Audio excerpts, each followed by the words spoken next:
Good morning students. आज हम आपकी पाठ्य पुस्तक साहित्य सागर के पद्य भाग का पहला पाठ साखी पढ़ेंगे, जिसके कवि संत कबीरदास जी हैं। इनका जन्म सन 1398 को माना जाता है। इनकी मृत्यु के विषय में भी विवाद है, किंतु अधिकतर विद्वानों ने इसे सन 1495 में माना है।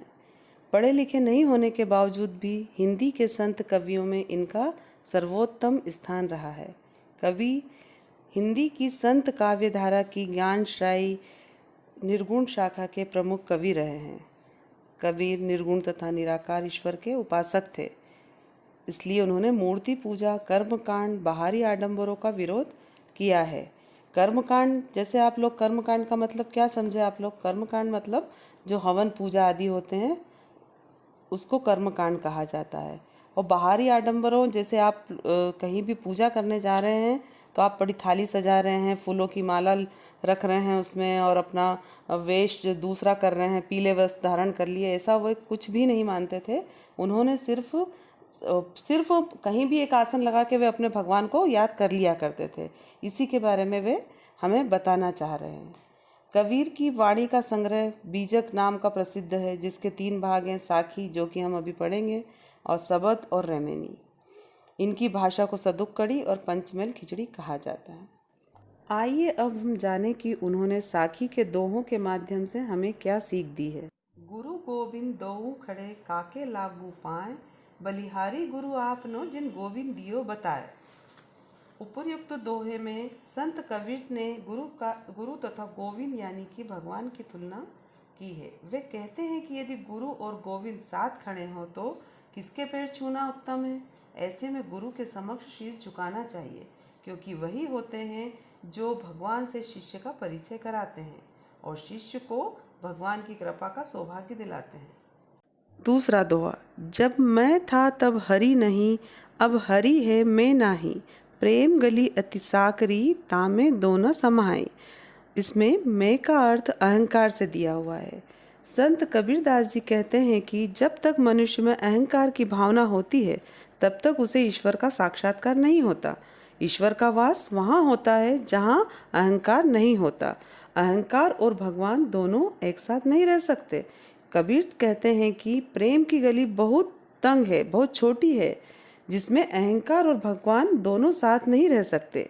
भाव यही है कि अहंकारी व्यक्ति कभी भगवान को नहीं प्राप्त कर सकता। तीसरा दोहा, कांकर पाथर जोरी के मस्जिद लई बनाए, ता चढ़ी मुल्ला बाग दे क्या बहरा हुआ खुदाए। कांकर पाथर जोरी के अर्थात कंकर और पत्थरों को जोड़कर मस्जिद लई बनाए, मस्जिद का निर्माण तो कर लिया जाता है। ता चढ़ी मुल्ला बाग दे, इस पर मुल्ला चढ़कर अजान की आवाज़ करता है जोर जोर से, क्या बहरा हुआ खुदाए। तो प्रचलित रूढ़ियों एवं आडंबरों को देखकर कवि कहते हैं कि क्या खुदा बहरा हो गया है, जिसके स्मरण करने के लिए हमें जोर जोर से चिल्लाने की आवश्यकता है। चौथा दोहा, पाहन पूजे हरि मिले तो मैं पूजूं पाहार, ताते ये चाकी भली पीस खाए संसार।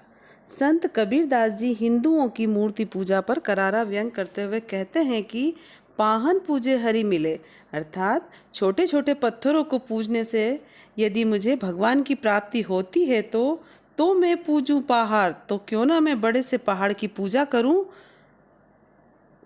ताते ये चाकी भली, कबीरदास जी कहते हैं कि पत्थर की बनी उस मूर्ति से तो यह चक्की ही अच्छी है। पीस खाए संसार, क्योंकि इसके द्वारा पीसे गए अनाज से लोगों का पेट भरता है। पांचवा दोहा, सात समद की मसी करो, लेखिनी सब बन राय, सब धरती कागत करो, हरि गुण लिखा ना जाए।